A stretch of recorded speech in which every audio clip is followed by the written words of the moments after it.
Baik, bismillah, assalamualaikum warahmatullahi wabarakatuh.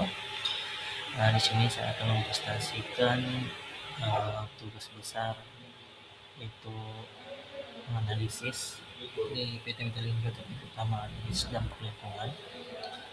Yang ini bab 1. Bagian satunya pendahuluan dan regulasi, latar belakang operasional pabrik, cakupan studi AMDAL serta landasan hukum lingkungan di Indonesia. Itu PT Metalindo Teknik Utama merupakan perusahaan yang bergerak di bidang industri logam dan teknik dan kegiatan usaha meliputi pelemburan, pengecoran, pemesinan, machining, fabrikasi, dan finishing komponen logam untuk kebutuhan industri, penimbunan dampak terhadap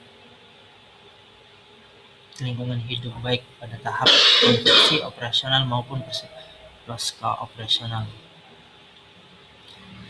Lanjut, latar belakang regulasi. Latar belakangnya tadi, PT Metalindo Teknik Utama beroperasi di Karawang dengan aktivitas meliputi pelemburan, pengecoran, permesinan, fabrikasi, dan finishing komponen logam. Kegiatan operasional berpotensi menghasilkan dampak penting karena konsumsi energi masif, penggunaan bahan kimia menunjang, serta timbulnya limbah kompleks. Landasan hukum AMDAL: berdasarkan regulasi nasional, setiap usaha yang berdampak penting wajib memiliki dokumen lingkungan terakreditasi.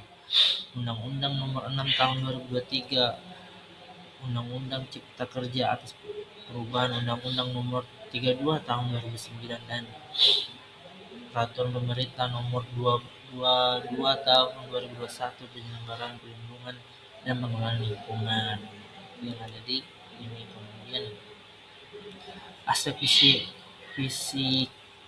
fisik dan kimia lingkungan, kualitas udara, ambien, emisi partikulan, debu, logam, SOx,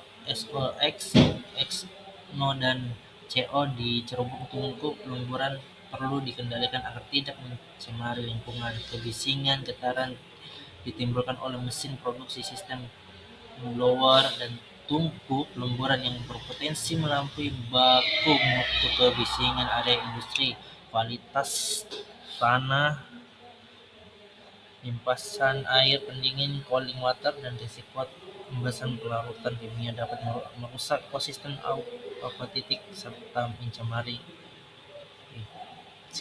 tanah sekitar pabrik. Baik, dampak biologinya dan sosial ekonominya. Dampak biologinya, pembukaan lahan, mengurangi tutupan vegetasi hijau, diperlukan green belt atau penghijauan ya, untuk menahan populasi debu dan meminimalisir potensi akumulasi logam berat pada biota sekitar. Dampak sosial positifnya, membuka peluang kerja besar bagi warga Karawang, memicu efek ekonomi multiplier, tumbuhnya warung, kos, dan transportasi, dan lain-lain, meningkatnya pendapatan asli daerah (PAD).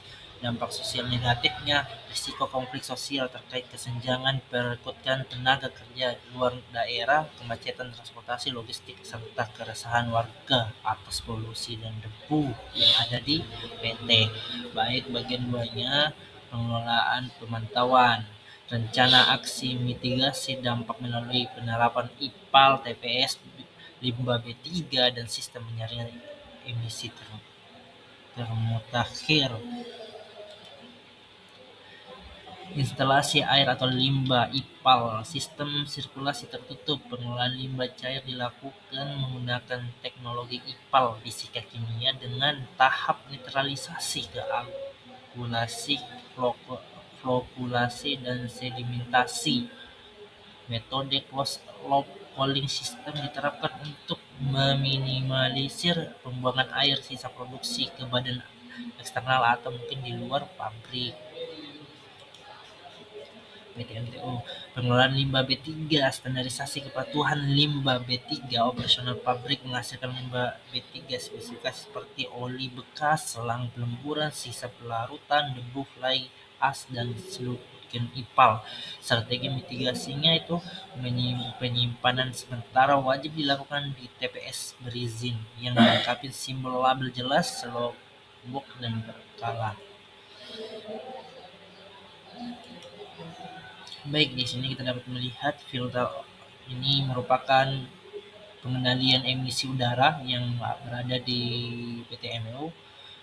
Ini ada clean air outlet, kemudian full jet cleaning system, hopper, kemudian rotary air lock valve, derivati air convert, dan derivati air inlet filter. Filter ya, filter ini bukan filter access door. Kemudian penerapan filter waste cover untuk menjaga kebersihan udara membran sekitar Karawang, Trobong, Tungku, Peleburan, Metalindo. Itu wajib dipasangi sistem brigada. Oke, ini merupakan tabel dari perencanaan pemantauan lingkungan. Ada udara yang debu, parameter kuncinya debu, SO2 sama NO2 sama karbon dioksida. Kemudian lokasi pemantauannya batas area atau permukiman terdekat setiap 6 bulan per kali. Ini kita dapat melihat di sini. Kemudian juga teman-teman bisa bacalah ya.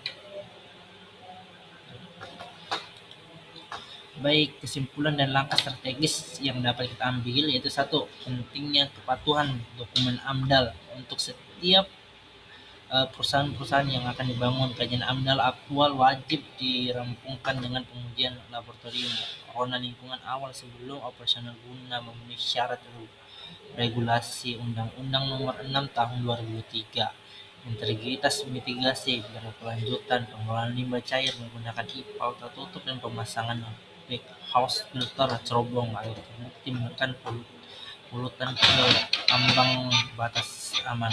Kemitraan sosial kesehatan program CS prioritas. Teman-teman mungkin itu nanti bisa tanya jawab lah ya. Baik, di sini kita dapat melihat ini merupakan salah satu dokumen yang saya ambil di internet ya. Kemudian ini adalah IPAL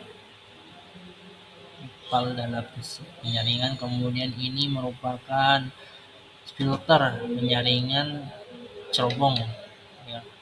Kemudian ini merupakan pekerjaan. Baik, sampai situ yang dapat saya jelaskan.